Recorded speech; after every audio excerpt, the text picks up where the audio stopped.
bien-aimés dans le Seigneur à travers le monde, écoutez ce jeudi 7 septembre 2018 sur Maranatha TV le témoignage de la délivrance du pasteur Jonas du satanisme après sa mort le 20 décembre 2003.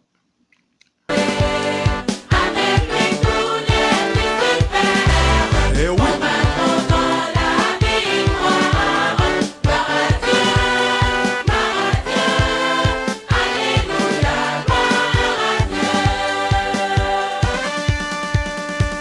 Tous debout pour la victoire.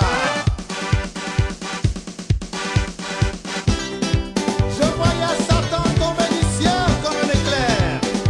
Voici, je vous ai donné le pouvoir de marcher sur le serpent et sur le scorpion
Aujourd'hui, c'est vraiment un grand jour pour moi.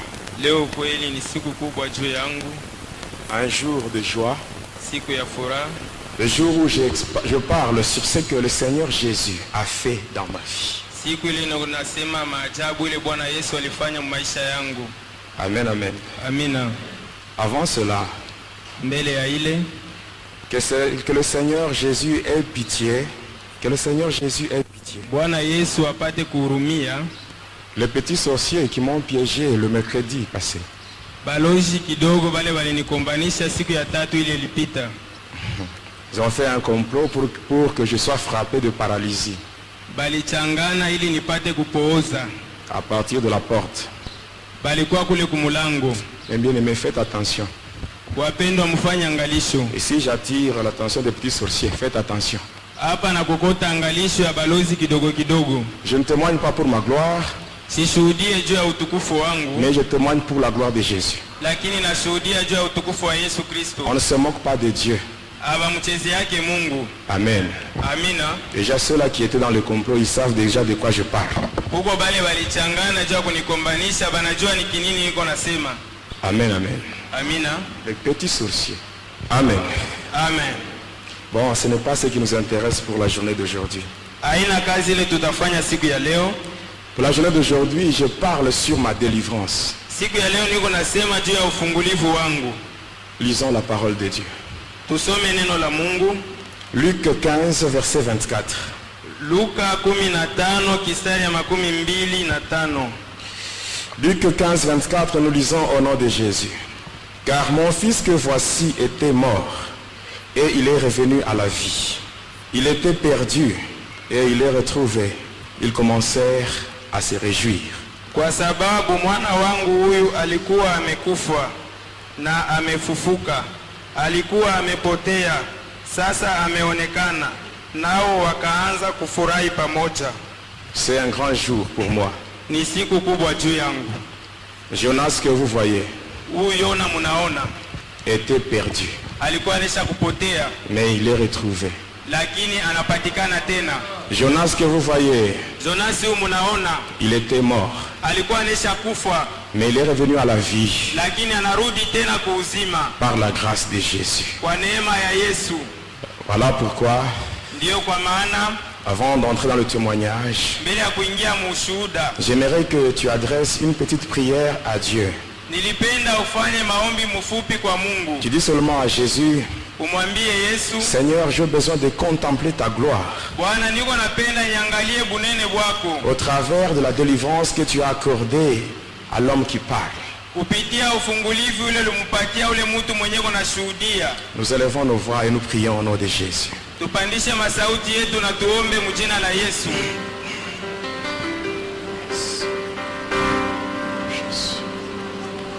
Éternel est Dieu, Jésus, mon Dieu, mon roi, toi le Dieu de ma jeunesse, le Dieu de mon salut, le Dieu de ma délivrance, toi qui m'as tiré dans le bourbier du péché, toi qui m'as tiré dans les griffes de Satan, toi qui m'as tiré dans la sorcellerie, toi qui m'as tiré dans les gouffres de la magie. Qui est comme toi, Jésus? Qui est comme toi, mon Dieu? Qui est comme toi, Jésus? Qui est comme toi, Jésus? Jésus.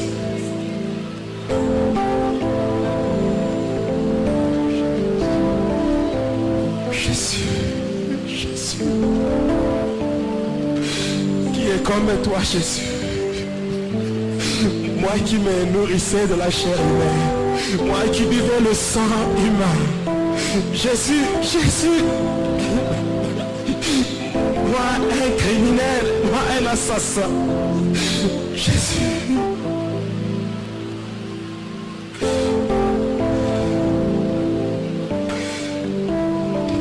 Jésus, merci.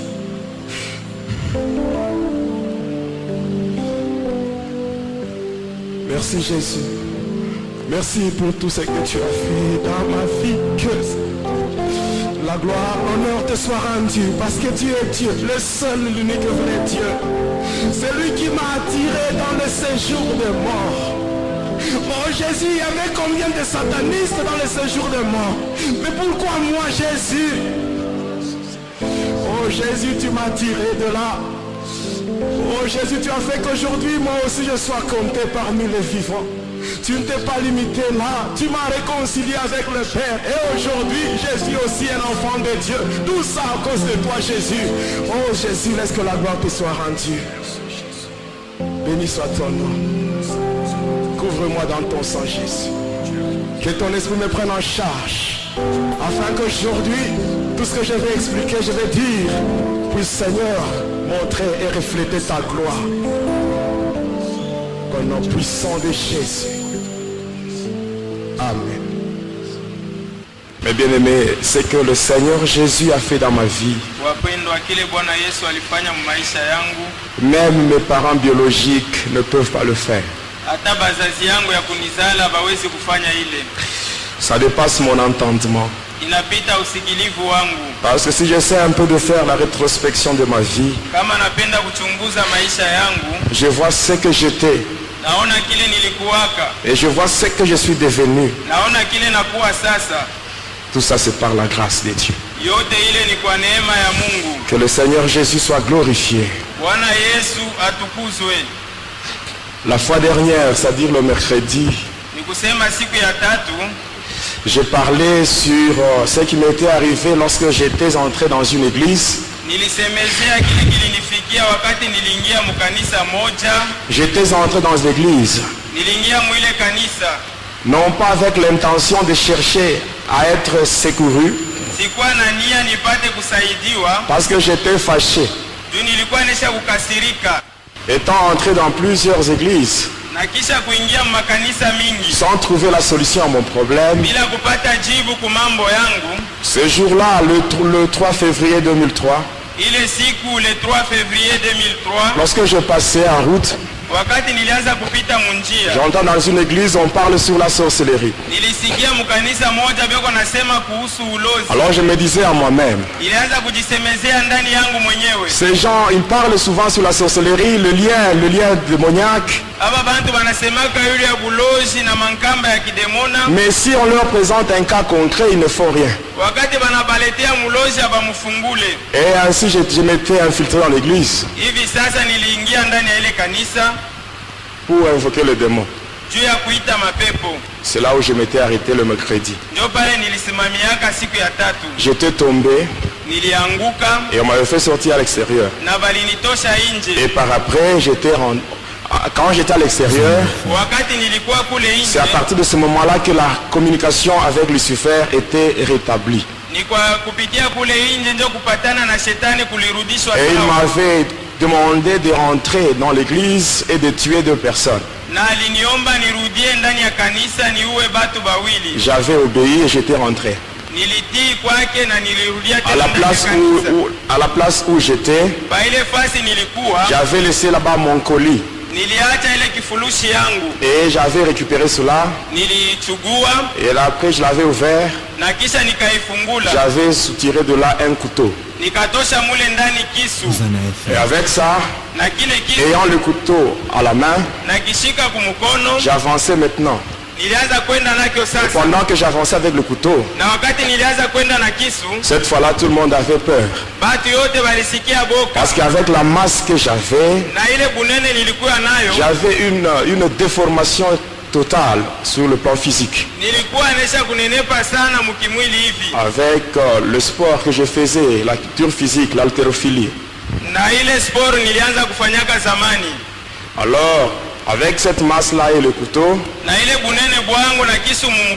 et les gens avaient peur, commençaient à reculer. Et subitement, je vois devant moi une lumière. Et dans cette lumière, il y avait une voix qui était sortie. La voix avait dit, donne. J'avais donné. J'étais tombé, j'avais perdu connaissance. On m'avait pris dans un taxi et on m'avait conduit au quartier mission. na bananipeleka ku quartier mission au croisement des avenues Ngouba et Tchangalele. kuma panda njia ya avenue Luba na Changalele. Étant là-bas, Mwenye kupatikana kule j'avais repris connaissance. nilirudisha sasa ufahamu. Nous étions dans une parcelle. Tulikuwa katika lupango Et moja moi, on m'avait mis au garage. na mimi waliniweka kule ku garage, Et quelque temps après, j'avais remarqué que mon colis était là. na wakati chache niliona sema kifurushi yangu kilikuwa pale. J'avais récupéré le mouchoir rouge. Nikabeba ile kitambaa cha kekunda J'avais mis ça sous mon bras, au niveau de l'avant-bras. nikakifunga hapa mbele pa mkono wangu Et wa là, mbele. je m'apprêtais maintenant pour invoquer. Na nikajitayarisha juu ya kuita mapepo. Alors, il y avait beaucoup de chrétiens, beaucoup de fidèles là-bas. Kulikuwa bakristo mingi, baaminifu mingi balikuwa Ils pale. avaient pris mon colis Bakabeba kile kifurushi kyangu avec le contenu. na vile vilikuwa ndani. Ils voulaient brûler cela. Balipenda babichome. J'avais mis du carburant, l'essence Bakamwanga hapo et essence. des flammes d'allumettes, mais ça n'avait pas pris feu. Banawasha alimeti lakini havikulungule. Et comme ça ne prenait pas feu, Sasa vile vikwanze kulungula, il y a une maman Déborah. kuko mama moya jina yake mama Deborah. Elle avait dit aux autres, Aliambia benzaki, avant de mettre les allumettes là-bas, mbele ya mwe kuwasha moto, commençons d'abord par invoquer le feu de Dieu. mwanze mbele kuwasha moto wa Mungu. Et là, on a commencé à invoquer le feu de Dieu. Pale sasa baliwasha moto wa Mungu. Pendant qu'on invoquait le feu de Dieu, Wakati balianza kuwasha moto ya le Mungu, mouchoir que j'avais sur mon bras ile kitambaa nilikuwa nakyo mu mikono était devenu chaud. kikaanza kuwa na kifukutu. Je l'avais lié sur mon bras. Nilikuwa nisha kifunga pa mkono Il wangu s'était ouvert de lui-même. na kinajifungukia kyo Il kenyewe, était tombé par terre. kinaanguka chini. Alors là, c'était compliqué. Pale sasa bilikuwa hatari. On avait mis maintenant de la flamme Baliwasha sasa moto et ce fétiche-là avait pris feu. na ile madawa ile ikalungula. Alors je me disais, Sasa nikasema je dois prendre fuite. napasha sasa kukimbia. Je dois prendre fuite parce que ces gens risquent de me tuer. Nitakimbia jua babantu banahatarika kuniua. Je regarde devant la barrière. Naangalia mbele ya Je bariere. vois de l'autre côté de la barrière. Naona ile ngambo ingine ya Et là, bariere. j'avais vu maintenant les esprits du monde de ténèbres. Pale niliona sasa mapepo ya ulimwengu wa Ils giza. me demandaient de les rejoindre là-bas. Balianza kuniomba nipate kubakutanisha kule. Au lieu de venir dans la parcelle me récupérer, Hali yabo kuingia humu ndani ya parcelle kule ils me demandaient de les rejoindre. Bo wanapenda nitoke Et pour moi, le diable et ses démons, ils sont moins sérieux. Bale bademo beko bamiza. J'ai toujours dit, mes bien-aimés, Nasemaga hivi wapendwa. quand tu vas dans une mission avec le diable Wakati unaenda kutumika Avec kazi les ya démons. shetani na bapepo. et que les choses commencent à se compliquer, Na vitu vinaanza le kukurudia. diable et ses démons, ils prennent fuite. Shetani na Il mapepo te yote laisse beko seul. nakimbia banakuacha peke Mais yako. quand tu vas avec Jésus, Wakati unaenda na quand Yesu, tu vas avec Jésus, wakati unaenda na Yesu, tu arrives là, unafika les choses se compliquent. vitu vinavuka. Mais Jésus va seulement te dire ceci, mets-toi derrière moi et moi-même je vais combattre à ta place. Voilà Jésus, le véritable Dieu. Vous en avez fait. Et je commençais maintenant à fuir. Nikaanza sasa kukimbia. J'ai quitté le garage pour me rendre à la barrière. Nilitoka mu garage jua kwenda kule ku barriere. J'arrive à la barrière, Nafika ku il y barriere. avait quelque chose qui s'était produit ce jour-là. Kuko kitu kimoja kilitukia Je ile ne sais pas ce qui s'était produit. sijue kile kilifikaka. J'étais projeté Nilitupwa et j'étais tombé par terre. na nikaanguka chini. J'avais perdu connaissance. Nikapoteza tena ufahamu. Et quelques minutes après, Na dakika chache kisha j'avais repris connaissance. nikarudisha ufahamu. J'avais une barbe. Nilikuwa na lupete. Barbe. Nilikuwa na ndevu. Cette barbe-là, Ile ndevu ile si vous touchez à ça, kama unaigusa vous vous retrouvez électrocuté. unajikuta saa vile kurai na kuingia. Il y avait le pouvoir du poisson électrique. Ilikuwa na uwezo wa ule samaki wa mumayo ule anaingizanaka kuraa. Alors, mais quand j'avais repris connaissance, Wakati nilirudisha ufahamu, je n'avais même pas une seule barbe. sikuwa tena na ile ndevu ya Ces gens-là, ils avaient tout coupé et wale bantu balikata ils n'étaient yote même pas électrocutés. abakuguswe na kuraa. Même toi qui m'écoutes, Na wewe mwenyewe si tu unanisikia, vis vraiment dans une communion parfaite avec Dieu, kama unaishi muhusirika na tu Mungu, es capable de détruire les œuvres du diable. uko na uwezo wa kuvunja Voilà matendo ya pourquoi shetani. Jésus lui-même avait dit, Ndio kwa maana Yesu dans Luc alisema 10, verset 19, Muluka il a dit, 10:19, voici, je vous ai donné le pouvoir tazama na mimi de marcher sur les serpents, sur les scorpions, sur toute la puissance de l'ennemi, ya uwezo, et rien ne pourra vous nuire. hakuna kitu kinaweza kumifanyishia ubaya. Amen. Amina. Après, on m'avait récupéré. na kisha balinichugua On tena m'avait conduit dans une salle de bain. bananipeleka mu salle de bain, Je m'étais lavé. nilinawa Et mai après, on m'avait conduit dans une paillote. na kisha bananipeleka mu payote, On m'avait servi à manger. bananipatia Et chakula par après, il y avait une maman qui était venue me tenir compagnie.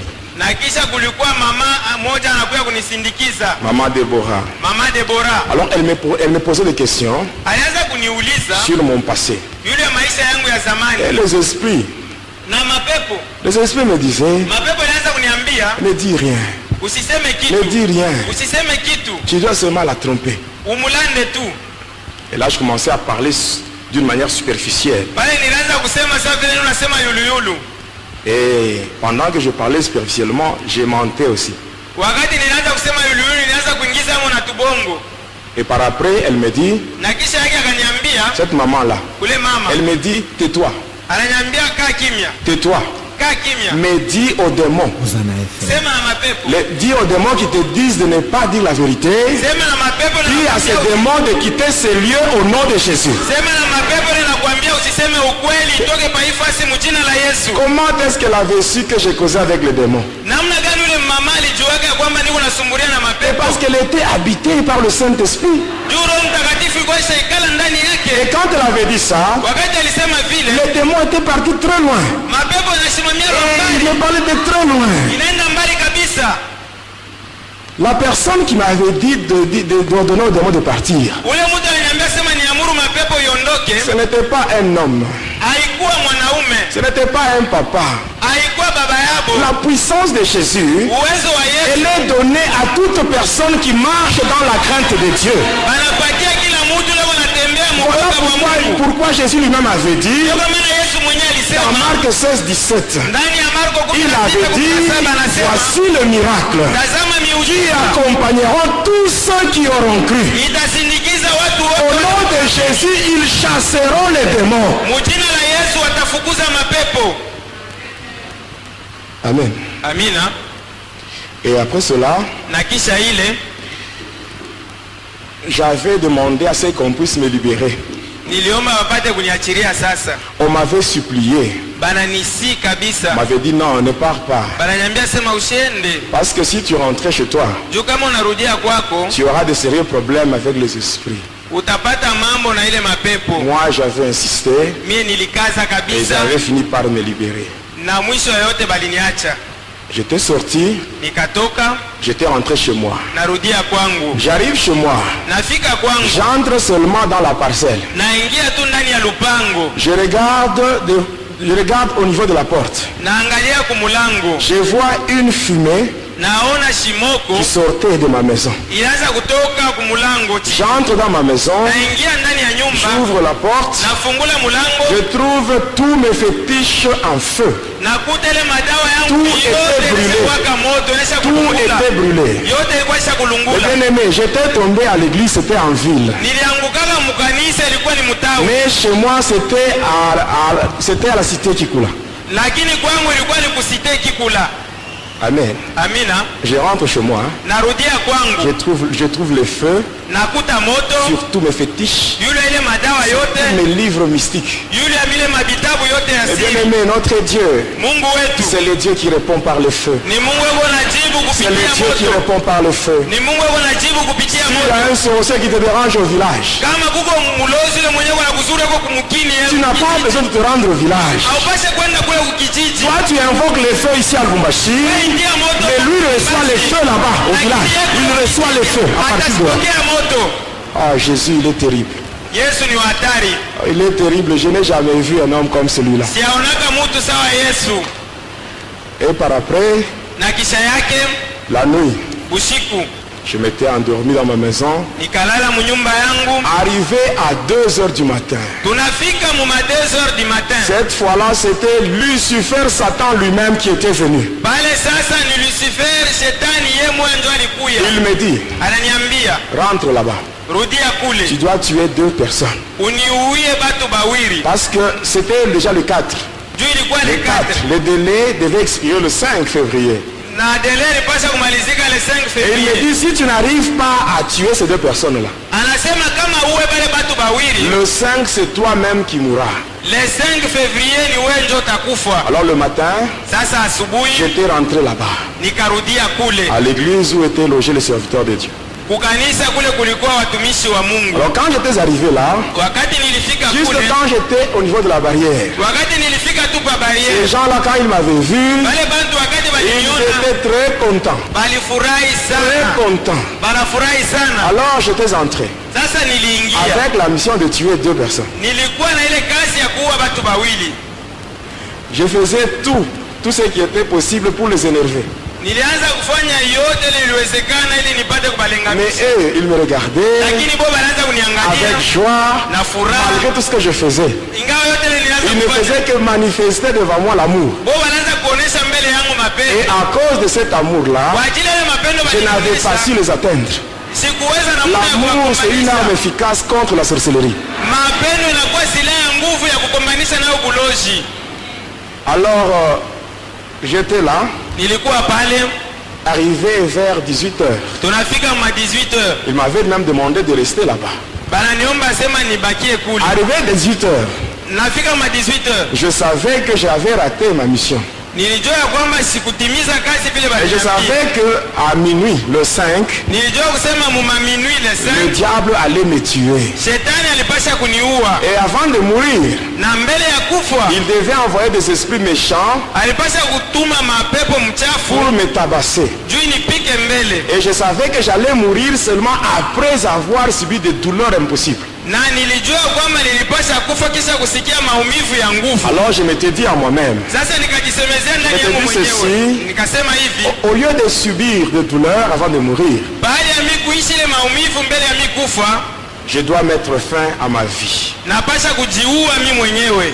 Alors là, je m'étais fait passer comme un malade.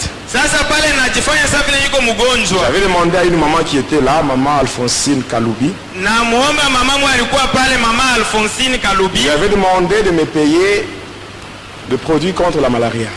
na muomba niuzie madawa ya malaria. Alors on na avait kutunza envoyé un malaria. frère, on avait envoyé un frère. Banatuma ndugu moja, À son retour, il m'avait apporté une plaquette de 10 comprimés de quinine 500 mg.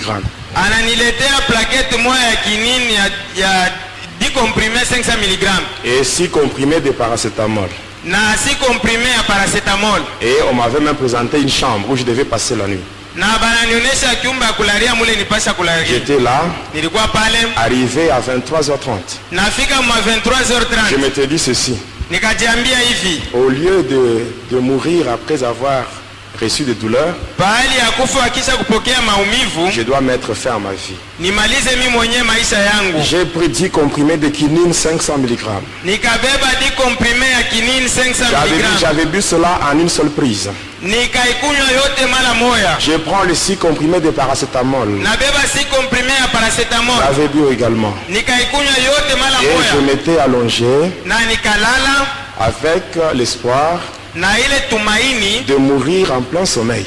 ya kufa mubushingishi.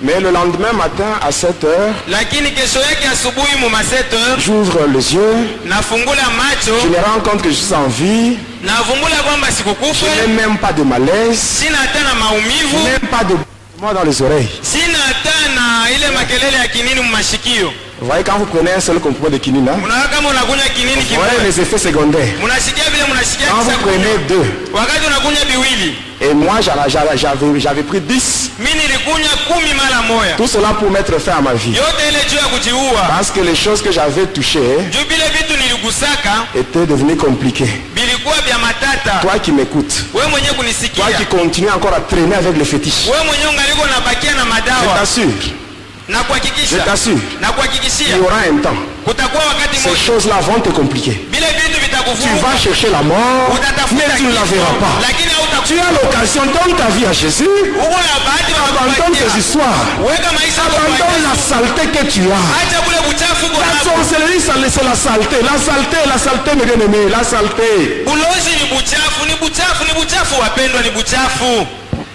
Tu traînes avec ça. Tu crois qu'à la fin, le diable va te remercier? Unajua kusema kumwisho wa kazi shetani atakupigia asante. Je t'assure, moi j'ai servi le diable plus que toi. Mimi nilimtumikia shetani kukushindia. Et le niveau que tu as là, Mwile kipimo wewe tu huko, ne peux même pas t'approcher au niveau que j'avais. hauwezi kukaribia kidogo kuile kipimo ile mimi nilikuwa nayo. Mais Lakini à la fin, kumwisho la récompense que j'avais reçue de la part du diable. malipo ile shetani alinilipa. Fais attention. Fanya angalisho. Amen. Amina. La Bible dit, Biblia inasema si tu entends la voix de Dieu, kama unasikia sauti ya Mungu, n'endurcis pas ton cœur. usifanye moyo wako kuwa mgumu. Amen, amen. Amina. J'étais resté là-bas. Nilibakia pale. Le matin, Asubuhi ils sont venus me voir. banakuya kuniona. Pose la question, où sont partis les comprimés qu'on t'a remis? Binini vyote vile tulikupatia vinaenda wapi? J'ai dit, j'avais tout pris, j'ai pris tout. Sasa nilivikunywa Je dis, vyote. mais toi tu es malade ou quoi? Sasa uko mgonjwa au nini? Mais tu n'es pas mort, Au kukufa? tu n'as même pas de vertige, Hauna tena même kizunguzungu? pas des effets secondaires. Hauna tena matokeo minyume? Ils étaient aussi surpris. Na wao wanashutuka. Alors pour m'aider à prendre la décision, Juu ya kunisaidia nichugue mpango. ils sont allés chercher un ex-sataniste. Banenda kutafuta mtu wa zamani ule alitumikiaka shetani. Quelqu'un qui avait donné sa vie au Seigneur Jésus avant moi. Ule mtu alikaaminiaka mbele yangu. Au niveau de la province du Katanga, Umu mu province ya Katanga, il était le champion de tous les catcheurs. alikuwa champion wa bakacher bote. Dans le catch, on l'appelait Maître Tiro. Mukachi balimuitaka Maître Tiro. Et aujourd'hui, son nom c'est Papa Jean-Marc. Na leo jina yake ni Papa Jean-Marc. Cet homme m'a beaucoup aidé. Ule mtu alinisaidia Il m'a mingi. beaucoup aidé Alinisaidia bia pour que mingi. j'arrive à prendre la décision de me séparer avec Lucifer. Ili nichugue mpango wa kutengana na Luciferi. Toujours dans mes prières, je dis toujours à mon Dieu de bénir cet homme-là. Mu maombi yangu na muombaka Mungu Il amubariki m'a ule prodigué mtu. beaucoup de conseils. Alinipatia mashauri mingi. C'est un papa qui m'a beaucoup aimé Ni papa moja alinipenda et il sana m'a soutenu dans ma conversion. na alinisaidia ndani ya kuamini kwangu. Alors quand il était venu, Wakati alikuya il m'avait parlé ananisemezea et après il était parti. na kisha akaenda. Quand j'étais resté là-bas, Mie nilibakia pale. amen. Amina. Qu'est-ce qui s'était passé? Ni nini Un ilipitikanika? frère était venu me voir. Ndugu mmoja alikuya Il kuniona, me pose des questions sur la magie ananiuliza kuhusu uchawi. et j'avais parlé superficiellement. Nilisema juujuu Et il était parti.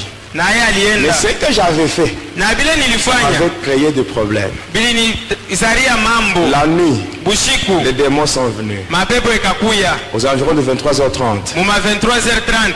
D'abord, quand ils sont arrivés, Wakati balifika ils ont commencé par couper le courant. bakaanza mbele kukata courant. Toutes les maisons étaient éclairées, Ile manyumba yote mulikuwa umeme, mais seulement là où j'étais, mpaka mule mwenye mimi il y nilikuya avait une obscurité totale. mulikuwa giza moya Là, les démons matata. m'avaient frappé sérieusement. Ile mapepo ikanipika De sana 23h jusqu'à 4h du matin. tangia 23h mpaka 4h Là, du j'avais matin. perdu beaucoup de sang. Pale nilivuya damu sana. Et j'étais resté là-bas.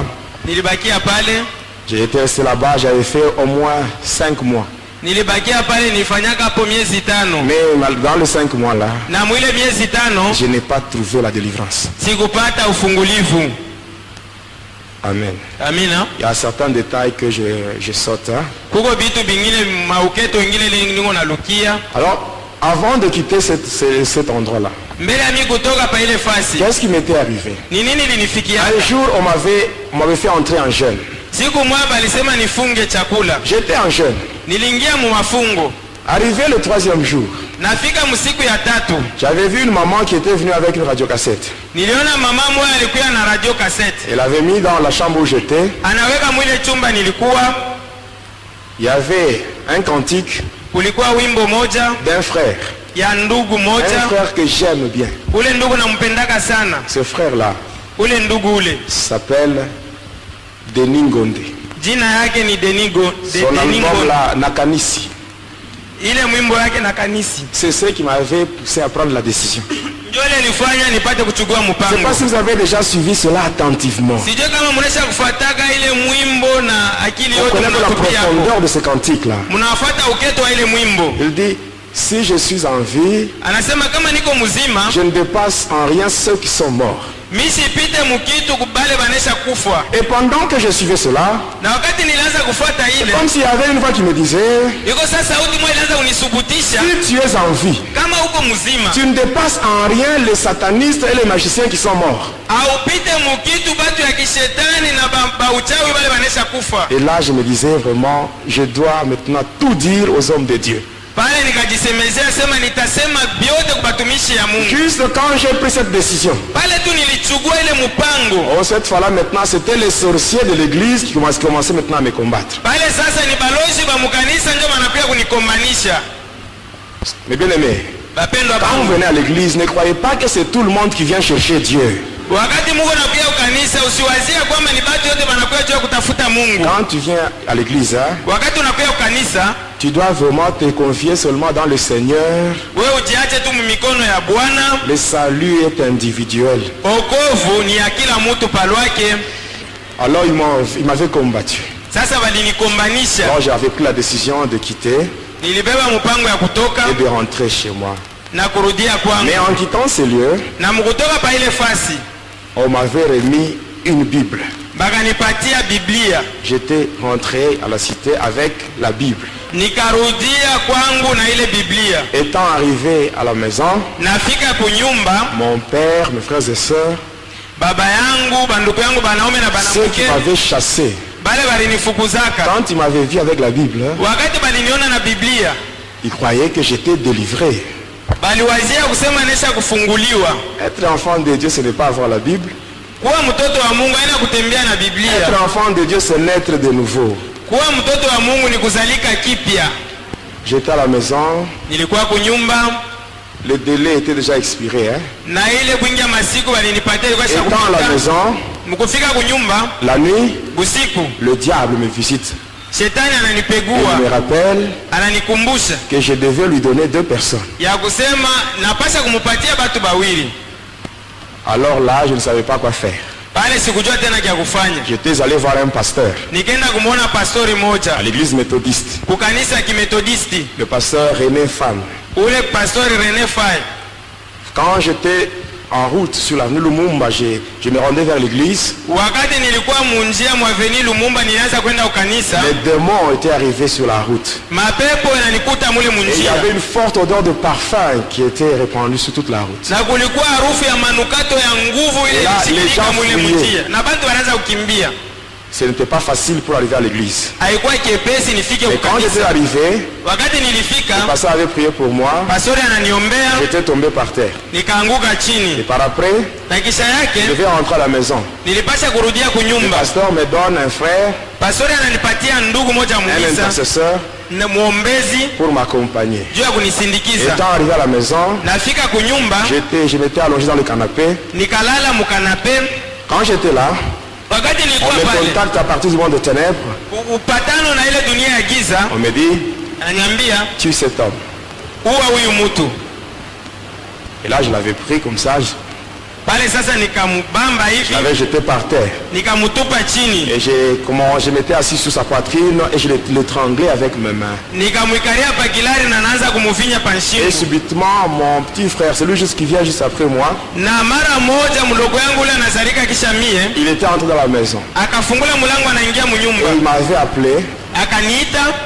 Et c'est à ce moment-là que je m'étais rendu compte que j'étais en train de commettre quelque chose qui m'a été dicté par le diable. Ni mwile wakati sasa nikashutuka, nikavumbula kusema nilianza kutimiza kitu kile shetani aliniambia. Et juste quand j'avais laissé ce frère, Na kisha mimi kumwacha ule ndugu, il a trouvé la porte ouverte, il est sorti et il est parti pour Dieu.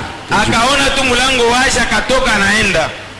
Et après, Na kisha le yake soir, quand mon père était rentré du boulot, magharibi, wakati baba yangu alirudia kutoka kazi, il me voit, il me dit, ananiona ananiambia, moi je croyais que tu t'es converti. mimi niliwazea kwamba unaisha kuamini, Donc tu es venu juste pour nous flatter. ni kusema ulikuwa tu juu ya kutudanganya. Ainsi, je te dis maintenant cette fois-ci, Hivi sasa nakwambia hii mara tu pars pour du bon. na kufukuza kwa Même si lote, tu arrives là-bas, tu t'es converti. hata kama unaenda kule unaamini, Ne reviens plus chez moi. usirudie tena kwangu. Et là, j'étais sorti. Pale sasa nikatoka, J'étais allé quelque part et je m'étais trouvé une maison. nikaenda fasi moja nikapata et nyumba. je m'étais installé là. Je restais là-bas seul. Nikabakia kuile nyumba mi moya. Et une tante paternelle était venue me voir. Na shangazi yangu wangambo wa baba yangu akakuja kuniona. Elle m'avait conduit dans leur église. Akaniongoza mkanisa yabo. Tabernacle de Branhamiste. Tabernacle ya babranamiste. Arrivé là-bas, on m'avait baptisé. Nafika kule bananibatiza. Après le baptême, on m'a dit, frère, tu peux rentrer chez toi, tu es délivré. Na kisha ubatizo bananyambia ndugu rudia kwako unaisha kufunguliwa. J'étais rentré. Ma Nikarudia. tante était allée voir mon père. Shangazi yangu anaenda kuona baba yangu. Elle lui dit que vraiment ton enfant est totalement délivré. J'étais là quand sa délivrance s'était passée. Mtoto wako anaisha kufunguliwa, nilikuwa pale ufungulivu wake ulianza kupitikanika. Mon père était content. Baba yangu alifurahi. Il voulait que je rentre à la maison. Alipenda nirudie tena Mais kunyumba. moi-même, conscient de ce que j'étais, Lakini mie mwenye kuwa na Je sabiri te wazi dis, si je rentre à la maison, akasema kama narudia je kunyumba serais vraiment un danger pour ma famille. itakuwa hatari juu ya jamaa Alors, yangu. s'il faut mourir, Kama inabidi nifwe que j'aille mourir seul. nikufe peke Et yangu. j'étais rentré chez moi. Nilirudia kwangu. Étant là-bas, Mwenye kuwa kule j'étais allé voir maintenant le pasteur, le même pasteur, la méthodiste. nikaenda kuona pastori moja moja ule J'arrive chez lui, il Methodiste. me donne rendez-vous pour le lendemain à 14h. Nafika kwake ananiambia sema tupatane kesho yake ma 14h. Lendemain à 14h, j'étais chez lui. Na kesho yake ma 14h nilikuwa kwake. J'arrive là, je demande à sa femme qui me dit qu'il n'était pas là et qu'il était allé voir le surintendant. Nafika kule bibi yake ananiambia kuwa ako alienda kuona surintendant. J'étais rentré. Nikarudia. Lendemain encore, j'étais là. Na kesho yake tena nikaenda. Même chose. Kukakuwa kitu Maintenant, kimoja quand j'ai kimoja. quitté la maison du pasteur Wakati nilianza kutoka saa et mnyumba j'ai ya rentré pastori, chez moi, nikaanza kurudia j'arrive au kwangu. croisement des avenues Lumumba et Kakontwe. Nafika pa mapanda nje Avenue Lumumba na Kakonto. Et là, on m'avait maintenant appelé à partir du monde de ténèbres. Pale sasa dunia ya giza ikaniita. Et là, on m'avait appelé, on me dit, Bananiita toi, tu n'as bananyambia. pas encore compris. Wewe uyasikia. Maintenant, aujourd'hui, Sasa tu leo verras maintenant le prix de ta désobéissance. utaona kutokutii kwako vile C'était à kutakulipa. 14h. Ilikuwa ma 14h. Et là, on a commencé à me frapper en route. Pale sasa banaanza kunipikia lwa munjia. Les gens me voyaient, comment je tombais, comment je sautais. Batu banaanza kunyona vile nianza kuanguka na kuruka. Mais ils ne voyaient pas ceux-là qui me frappaient. Lakini abakwanze kuona pale banaanza C'était sur kunipika. l'avenue Lumumba et je commençais maintenant à fuir. Ilikuwa ni mwaveni Lumumba nikaanza kupiga mbio. J'arrive au niveau du terrain Binamé. Nafika mpa kiwanza Biname. Alors là, c'était insupportable. J'étais tombé là-bas et je m'étais allongé au sol. Pale sikuweza kuvumilia, nilianguka pale Et j'avais vu un nikadondoka. garçon, Nikaona kijana moja, je l'avais appelé, je nikamuita, l'avais envoyé chez mon frère. nikamutuma kwa banduku Il yangu. était parti, mais à son retour, il me dit, ton frère n'est pas là. Alienda narudia na kusema ndugu yako anako. Alors je m'étais relevé pour poursuivre la route. Nikalamuka juu ya kuendelesha. Et quand j'étais arrivé au croisement des avenues Lumumba et Mukumbi, Wakati nilifika pale Avenue Lumumba na Mukumbi je descendais tunakutana, maintenant vers l'avenue Chaba. nikaanza kushuka kwenda kwa Avenue Je Shaba. dépasse l'avenue Chaba, Napita Avenue Shaba, l'avenue Kapenda, Napita et avenue j'arrive Kapenda. au niveau de l'avenue des artisans. nafika kwa Avenue des Artisans. Et là, on m'avait maintenant envoyé un démon qui répond au nom de Saïdor. Pale balinitumia pepo moya, jina yake ni Sailor. Saïdor, c'est un démon que les satanistes utilisent pour provoquer les accidents de circulation. Saidor ni pepo ule basataniste beko natumikisha juu ya kuleta misiba Il mmanjia. a un marteau magique Anekalaka na sando moya ya qu'il utilise pour cogner le minibus et il y a des accidents. anekalaka na sando moya ya uchawi juu ya kupika tumadubai. Et on l'avait envoyé Balimutuma pour me frapper. juu ya kunipika. Le marteau qu'il utilise pour cogner le minibus, Na ile sando eko natumikisha juu ya c'est kupika minibus. on l'avait maintenant envoyé avec la mission de me cogner avec ce marteau-là. Balimutuma na kazi ya kunipika ile sando Et il ile. m'avait frappé à ce niveau. Akanipika ile sando paifashi. J'étais tombé par terre. Nikaanguka Et chini. par après, beaucoup de gens étaient accourus là-bas. Kisha yake batu mingi bakakuya pale. Je m'étais redressé, j'étais à genoux. Nikalamuka na nikatwanga Et magoti. quand j'avais ouvert ma bouche, Wakati nilifungula il y kinywa, avait maintenant le sang qui sortait. damu ilianza kunitoka mkinywa. Maintenant, c'était des boules de sang. Ilikuwa madamu sawa vile bimatoni.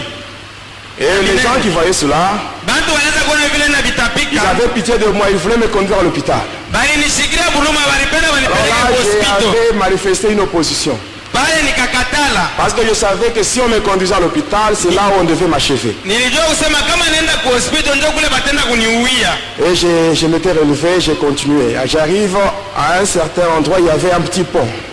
Nikalamuka nikaendeleza, nafika fasi moja palikuwa kakilalo kidogo. Donc là j'étais tombé par terre. Pale sasa nikaanguka tena Je ne chini. savais plus comment marcher. Sikuweza tena kutembea. Et là je marchais maintenant à quatre pattes. Nikaanza kutambala. Et là pendant que je marchais à quatre pattes, Na pale wakati ile nilianza kutambala, je perdais toujours le sang par la bouche. nilianza kutambala ni unapoteza paka damu. Et après j'avais un peu de renir et courage pour aller chez moi. Nikachugua hodari ya kusimama na Juste kwenda quand kwangu. j'étais arrivé à la porte, Wakati nilifika j'ouvre kumulango, la porte, j'entre. nafungula mulango naingia. Les démons m'attendaient déjà. Mapepo ilikuwa uningojea Et kule. là, on m'avait frappé sérieusement. Kule tena bakanipika tena. J'avais perdu beaucoup de sang. Nikavuya tena damu mingi. Et à la fin, on me dit, Na kisha yake bakanyambia, n'ose plus faire ça. usifanye tena hiki kitu. Mais tu dois maintenant réciter la prière de la salutation de Marie et la prière de notre Père 3 fois. Unapasha kusema maombi anakuamkia Maria na baba yetu aliye mbinguni mara 3. Et quand j'avais fait cela, j'étais resté chez moi. Wakati nilifanya ile maombi nikabakia kwangu. 2 jours plus tard, Masiku mbili j'étais kisha encore parti chez le même pasteur. nikaenda pale kwa pastori moja Cette moja. fois-là, c'était la nuit, Ile mara nilienda usiku à 19h. uma 19h. J'arrive chez lui, je frappe à la porte. Nafika kwake na konkola. Il y avait des gens qui parlaient à l'intérieur. Kulikuwa bantu wanaanza kuzungumza mule J'entendais ndani. même tout ce qu'ils disaient. Ninaanza kusikia na vile wanaanza Je frappe à la kusumulia. porte. Na konkola. Je frappe à la porte, Konkola. mais il n'y avait personne qui avait ouvert. Hakukuwa ule Et alinifungulia après mlango. cela, la pluie avait commencé. Na kisha ile mvula ikaanza Une kunyesha. forte pluie. Mvula moja ya nguvu. J'étais là, Nilikuwa pale. mouillé complètement. Nilikuwa nisha kulobana.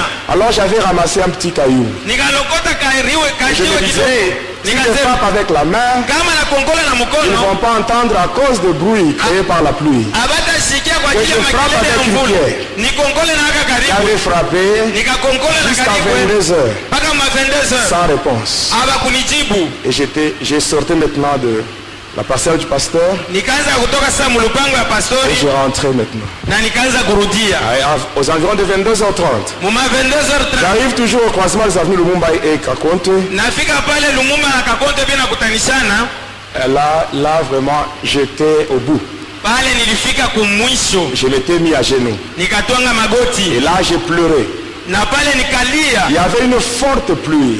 Mvula ilikuwa inanyesha ya Et nguvu. là, je disais, Dieu, Nikasema Mungu, tue-moi. uniue. Tue-moi. Uniue. Parce que je cherche la délivrance, Juu natafuta kufunguliwa mais je ne la trouve pas. lakini sipate. Je n'ai pas cherché à être ce que je suis. Sikutafute kuwa hiki niko. Mais ce sont les gens animés d'une mauvaise foi qui m'ont introduit dans ces choses. Ni bantu ba makiri mubaya ndio wananiingisha mwivi bitu. Tout ça sans consulter ma volonté. Yote hii abakuuliza kutaka Et kwangu. comme je cherche la délivrance et que je ne la trouve pas, Wakati natafuta ufungulivu siipate. toi Dieu, je te demande de me tuer, j'en ai marre. Wewe Mungu nakuomba uniue, Et j'étais seul, ninachoka. j'ai pleuré seul. Nikaanza kulia peke yangu. Et je regardais maintenant dans le ciel, Nikatazama sasa et là j'avais mbinguni. vu des éclairs. Nikaona mwangaza. Et en moi-même, je me disais, mais Dieu va maintenant répondre à ma prière, Ndani yangu nikasema Mungu anafia kujibu kwa parce maombi que la yangu. foudre va bientôt tomber sur moi. Juu radi itanyangukia mwakati chache. Et quelque temps après, la foudre était tombée à une très grande distance de là où j'étais. Na wakati chache radi ikaangukia Lwambari. Je m'étais relevé et j'étais rentré chez moi fatigué, découragé. Nikasimama na narudia kwangu nesha kuchoka. Et un jour, Na siku moja j'étais découragé. nilikuwa nisha kupoteza kiasi. Je n'invoquais pas le diable. Sikuanza tena kuita shetani. Je n'allais plus aux églises. Sikuanza tena kwenda kumakanisa. Alors un jour, je m'étais rencontré avec un ami, le frère Jérôme. Siku moja nikakutanishana na rafiki yangu moja ndugu Jerome. Il me dit, mon ami, pourquoi tu traînes encore avec tes histoires ici? Ananiambia rafiki yangu, je, nini ungalikuwa nakawia na bintu yako Je hivi? le regarde, Nikamwangalia, je lui dis ceci, namwambia hivi, l'argent que j'ai, ile makuta niko nayo, est-ce que toi tu peux en avoir? wewe unaweza kuwa nayo? Il me dit, Akaniambia, écoute-moi bien, unisikie tel mzuri. que tu me vois, Sasa hivi unaniona je suis sentinelle à l'entreprise Sonepoel. Je suis sentinelle. niko sentinel kule kukanisa sa Epoe.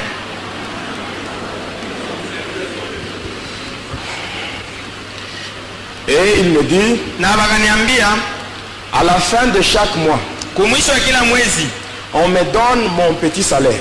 bego ananipatia mshahara wangu kidogo, Mais avec ce petit salaire na ile mshahara kidogo qu'on me donne, ile bego ananipatia j'ai quand même la paix du cœur. niko na salama ya moyo. Alors quand il avait dit paix du cœur, Wakati alisema salama ya moyo, ça m'avait beaucoup touché parce que c'est ça que moi je cherchais. ilinigusa sana, ndio ile salama mimi nilianza kutafuta. Et il me parle sur un frère, Ananisemezea hadithi ya ndugu moja, le frère Élisée, ndugu Elisha, qui avait donné son témoignage. ule aliletaka ushuhuda wake. Il a parlé sur le monde de Pandéminium. Alisema yule ile dunia ya Alors moi, pandemia, sachant très bien que ce que le frère avait témoigné était la vérité, kile ule ndugu alishuhudia ilikuwa ukweli. moi j'étais là en train de le décourager en lui disant non, c'est faux tout ce qu'on a dit. Mimi nilikuwa pale niko nampoteza kiasi, na mwambia vya bongo vile vyote vile wanasema. Alors moi je lui pose la question, Mimi namuuliza, je lui dis ceci, namwambia le frère là qui a témoigné, ule ndugu alishuhudia, est-ce qu'il est délivré? eske anaweza kufunguliwa? Il me dit oui, est-ce que quelqu'un peut témoigner sur les œuvres du diable s'il n'est pas délivré? Ananiambia ndio, mtu anaweza kushuhudia makazi ya shetani kama Alors moi je lui asifunguliwe. dis, il a été délivré où? Alifunguliwa wapi? Il me dit à Kambov.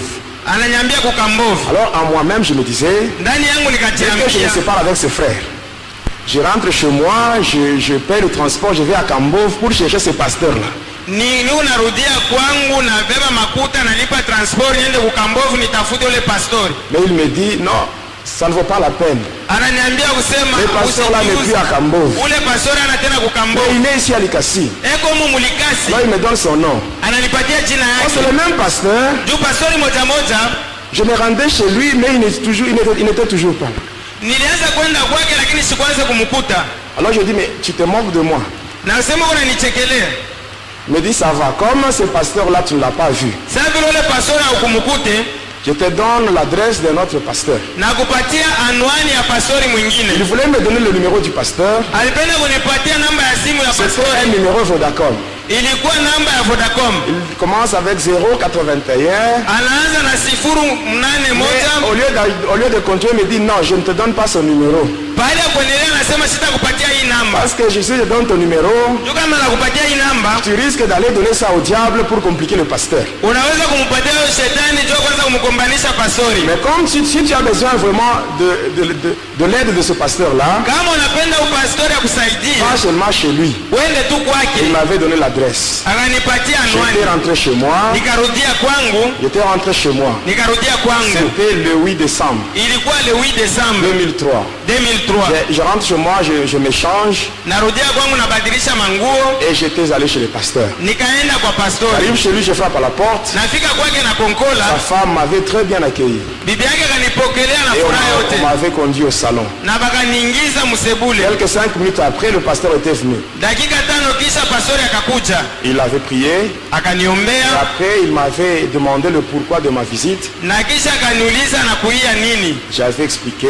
Nikafasiria. Il me dit, frère, Ananiambia, ndugu, aujourd'hui, leo tu seras délivré. utafunguliwa. C'est ce qu'il m'avait dit. Kila Et aliniambia. quelques minutes plus tard, Dakika chache il kisha me dit, viens. ananiambia kuya. On a quitté sa maison et on était parti à l'église. Tulitoka munyumba yake tukaenda C'était à 11 ukanisa. heures. Ilikuwa ma 11 Il heures. me dit, tu restes ici Ananiambia bakia hapa jusqu'à 13 heures. mpaka ma 13 heures. Il y a un groupe de gens, Kuko kundi moja ya ils watu viendront. itakuja. C'est eux qui vont prier pour toi. Ni ile kundi ndio Mais moi, je itakuombea. vais suivre seulement ton évolution. Mimi nitafuata tu vile peko na kuombea. Alors j'étais déçu. Sasa pale nikapoteza Je me kiasi. disais, mais moi je suis allé voir le pasteur Mimi nilikuja juu ya pastori. pour me délivrer. Juu pastori Lui anifungue. aussi, il me conduit chez d'autres personnes. Yeye ananipeleka kwa Mais watu bien aimé dans le wengine. Seigneur, Wapenda nani ya quand vous Bwana? venez à l'église Wakati unakuja avec kanisa vos problèmes na mambo yako et vous avez en tête na mkichwa yako l'idée de dire que c'est le pasteur qui donnera solution à votre problème, uko na mawazo ya kusema ni bien pastori aimé, vous serez déçu. ataleta jibu La kwa Bible mambo dit, yako. Siku maudit soit moja l'homme qui unaweza se confie dans kufadhaika. l'homme. Biblia inasema laaniwa anaweka Si tumaini tu ndani viens à l'église yako. avec ton problème, Kama unakuja kanisa na tu mambo vas te yako, dire en tête que c'est le Seigneur Jésus qui va donner la solution. weka mkichwa yako ya kwamba Et ni le Bwana Yesu pasteur, lui, atakupatia ce n'est jibu. qu'un instrument qui sera utilisé par Jésus. Na pastori ni chombo ile Yesu Et atatumikisha. quand là-bas, c'était à 11 heures, Na patikana kule ma 11 heures, il y avait un soleil vraiment piquant. jua ilikuwa ya makali kabisa. J'étais là seul. nilikuwa pale peke yangu. En moi maintenant il y avait une lutte. Ndani yangu sasa kulikuwa ile kabukomvi. D'une part, je me disais que je reste seulement ici. Ngambo moja nilijambia nibakie paka hapa. D'autre part, je me disais il fallait que j'aille voir une fille là. J'avais rendez-vous avec une fille. Ngambo wengine nilijambia sasa nikaone binti moja. Et finalement, je me suis dit non, que je reste seulement. Ndani yangu nikasema nibakie tu. Arrivé à 13h, tunafika ma 13h, j'avais vu un groupe de gens. Kulikuwa kundi moja ya watu. Ils n'étaient pas entrés dans l'église. Habakuingia kwa kanisa. Mais ils étaient entrés dans une salle. Bakaingia mchumba moja hivi. Et quelques temps après, wakati chache, le pasteur était venu. Pasteur akakuja. Il m'avait demandé de le suivre. Akaniambia sema nimshindikize. Et je m'étais arrêté au niveau de la porte. Nilisimamia pa mulango. Il avait appelé le responsable, il avait causé avec eux. Akaita mwenye madaraka akasumbulia naye. Et puis on m'avait fait entrer. Na kisha bakaniingisha. Puis il était sorti. Yeye akatoka kaenda. Longtemps j'étais arrivé là-bas. Wakati nilifika kule, je regarde les gens qui étaient là. Naangalia pale bantu wote walikuwa pale. Ils étaient maigres. Balikuwa bakonde. Alors je me dis mais ces gens maigres, ce sont ces gens qui vont prier pour moi. Maigres comme ça. Mais bien aimé, la puissance de Jésus ne dépend pas de la morphologie du corps. Mais la puissance de Jésus dépend de la crainte de Dieu qui est en toi. Ils étaient nombreux, ils étaient plus de 30. Alors on m'avait conduit dans une autre pièce. Là il y avait un autre papa très maigre encore. Papa Jérémie. Quand je le regardais, je le regardais avec mépris. Il dit un homme pareil, priez pour moi. Impossible. Alors je voulais parler avec lui. Et lui me dit, tais-toi. Mets-toi à genoux. Il n'avait pas imposé sa main sur moi. Il a commencé seulement à prier. Il n'y avait même pas de pasteur là.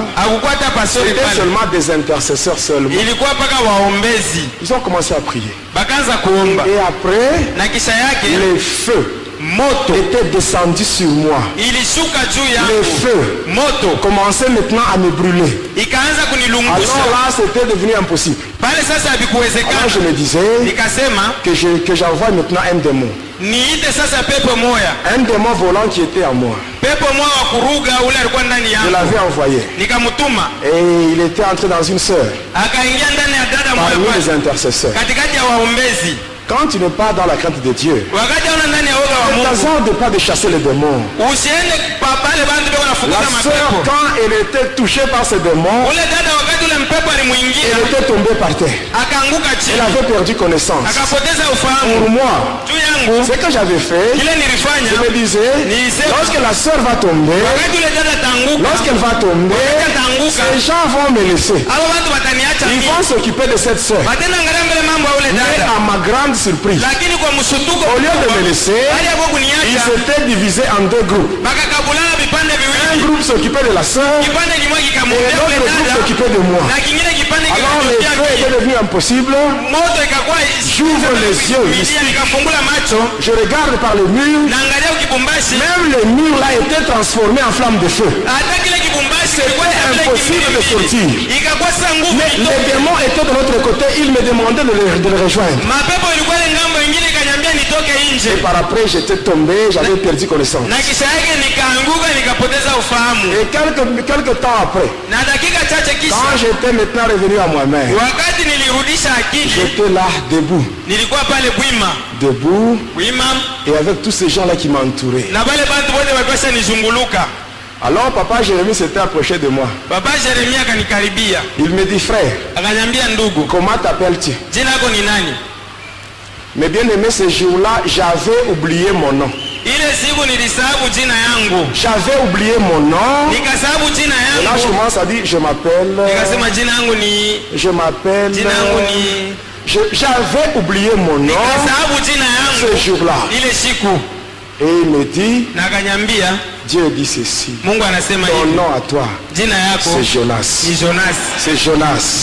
Le nom de Jonas que j'ai, ce ne sont pas mes parents biologiques qui m'avaient donné ça. Mais Mais c'est hayo. mon Père Céleste qui m'a donné le nom de Jonas. Lakini ni baba yangu wa mbinguni ndio alinipatia ile jina ya Jonas. Et après, Na kisha ils m'ont dit de revenir le lendemain. bananiambia nikuye kesho yake. J'étais rentré chez moi. Nikarudia kwangu. J'arrive chez moi. Nafika tu hivi kwa Les esprits étaient là. mapepo ilikuwa Ils pale. m'avaient frappé.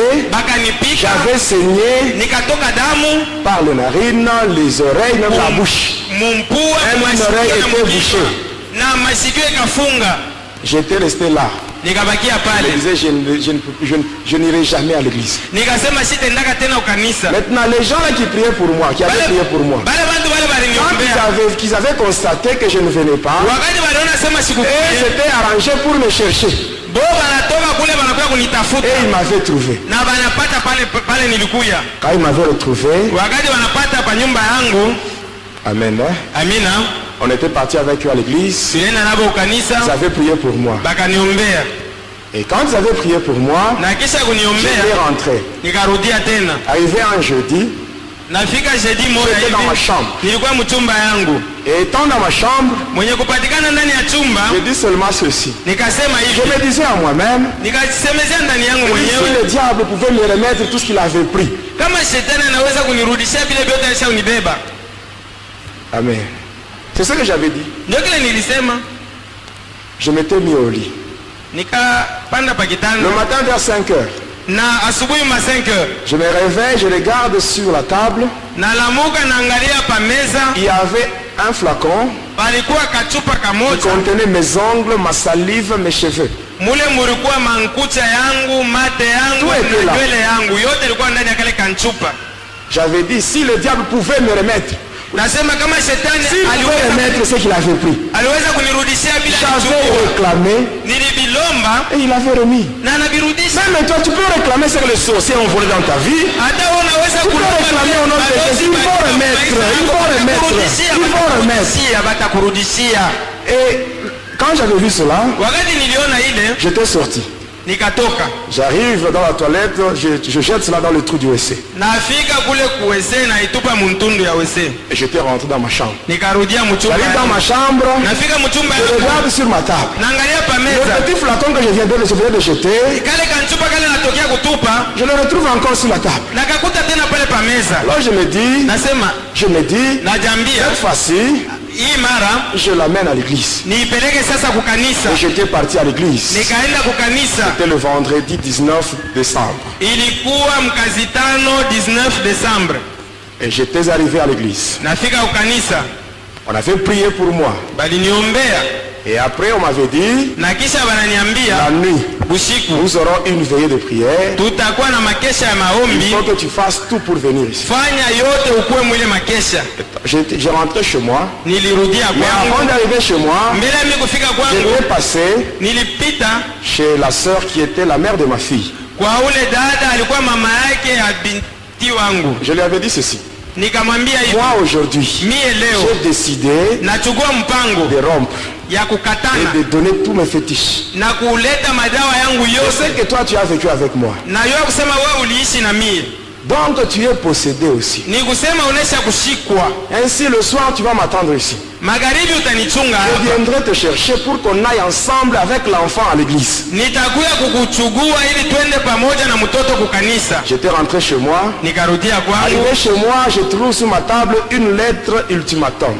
Nikakuta kwangu mukanda moja unesha kuandikwa. Quand j'avais ouvert la lettre, Wakati mimi nafungua j'avais lu le mukanda, contenu. Maintenant, à la fin, là, il y avait un cercueil et une croix qui était gravée avec le sang humain comme signature. na kumwisho ile mukanda, kumwisho kulikuwa sanduku ile banashikiaka batu na msalaba ilikuwa pale saa vile saini ile banawekaka chini ya Alors, mukanda. quel était le contenu de la lettre? Ni binini banaandika ndani ya ile mukanda? On avait dit ceci. Banasema hivi, Comme tu cherches à nous fausser compagnie, saa vile unatafuta barafiki babaya.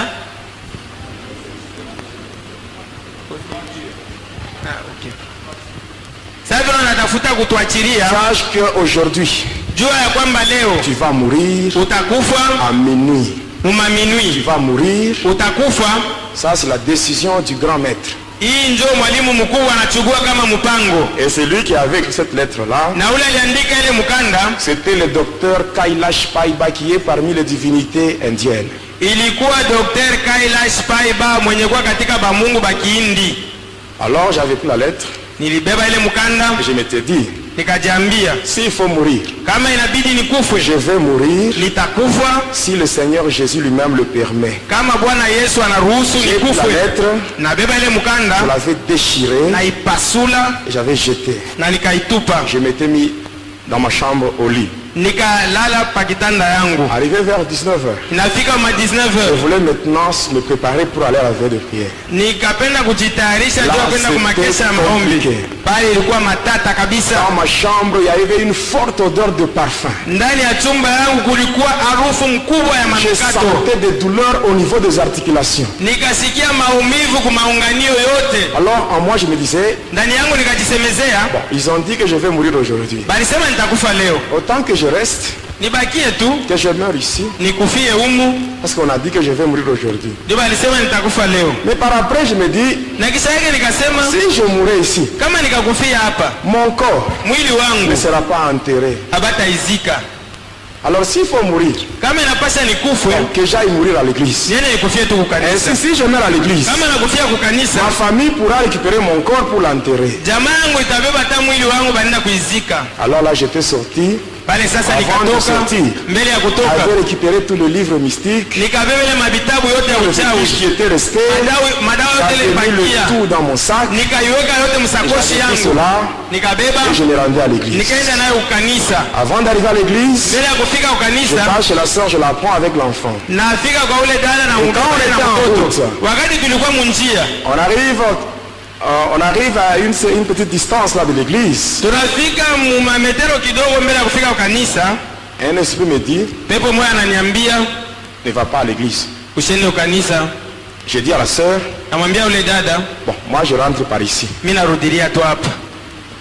La sœur me dit, non, non. Dada anasema hapana, Toi tu m'as dit wewe ndio que nous devons uliniambia aller ensemble à l'église. akusema tutaenda pamoja kukanisa. Et j'ai dit ça à mes parents. Naambia ile bazazi yangu Et ils m'ont donné même la permission. na bananiruhusu niende Pourquoi toi kukanisa. tu veux me dire encore de rentrer? Wewe niambia hapa, sema wewe unapenda urudi. Alors je lui dis ceci. Namwambia hivi, Comme ça, toi tu peux aller wewe unaweza kwenda avec l'enfant. na mtoto Et tu vas te présenter en mon nom. uende bakuombee pa fashi yangu, Et là, on priera pour toi. pale sasa batakuombea Et wewe. moi je rentre. Mimi narudia tu. La fille me dit, Ule binti ananiambia s'il faut aller, kama inapasha niende nous devons aller ensemble. mpaka twende pamoja.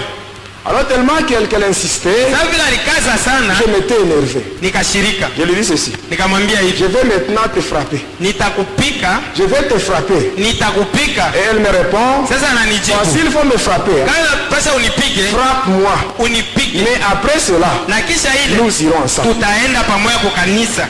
Hosanna FM. Quand tu cherches à amener quelqu'un au Seigneur, Wakati unapenda kutapeleka mtu kwa Bwana le Yesu, diable va te décourager. shetani atakupunguza Mais toi kiasi, vraiment, persévère toujours lakini wewe pour ukankamane amener cette personne-là au Seigneur. juu ya kupeleka ule mtu kwa Bwana. C'est cette sœur-là que le Seigneur avait utilisée Ni ule dada ule Bwana Mungu alitumikisha pour ma délivrance. juu ya ufungulivu wangu. Comme elle avait insisté, Sasa vile alikazisha, je m'étais dit, ça va, on part. nilisema twende, Et nous étions partis ensemble. tunaenda pamoja, Et la veillée en question, ce n'était pas dans l'église, mais c'était dans une salle de classe. lakini ile makesha habakuifanyisha tena mkanisa, lakini balifanyisha masomo moya hivi. On était arrivé là. Tulienda Il y kule, avait beaucoup de gens. kulikuwa batu Beaucoup mingi, de gens. batu mingi, Des intercesseurs seulement. baombezi tu. Alors quand j'étais arrivé, Wakati nilifika, j'avais présenté le sac qui contenait tous les fétiches et les livres mystiques. nilionesha ile sakoshi mule mulikuwa madawa na vile vitabu ya J'avais maarifa. présenté la sœur ainsi que ma fille Nilimwonesha ule dada na ule binti wangu auprès de responsables. kubale benye Ils madaraka, étaient contents. balifurahi kabisa, Et par après, na kisha yake ils ont commencé à prier. bakaanza kuomba, Et après, na kisha moi j'étais allé me mettre dans un coin. mimi nikaanza kuikala kukona moja. Étant là-bas, Mwenye kuikala les kule autres bengine s'étaient retirés au milieu de la salle. bakatoka mule mkatikati ya chumba, Moi j'étais dans un coin mimi nilienda kuikala et eux au kukona, milieu. bo balikuwa pa katikati Ils ont chanté. banaimba, Et par après, il y a un frère qui avait intervenu pour prêcher. na kisha kulikuwa ndugu mmoja alisimama juu ya kuhubiri. C'était le frère Jean-Baptiste Koulita. Ilikuwa ndugu Jean-Baptiste Kulita, Et après lui, c'était le frère Paul Moutanti qui avait intervenu. na kisha yake kulikuwa ndugu Paul Mtantu ule na Et yeye après, alihubiri.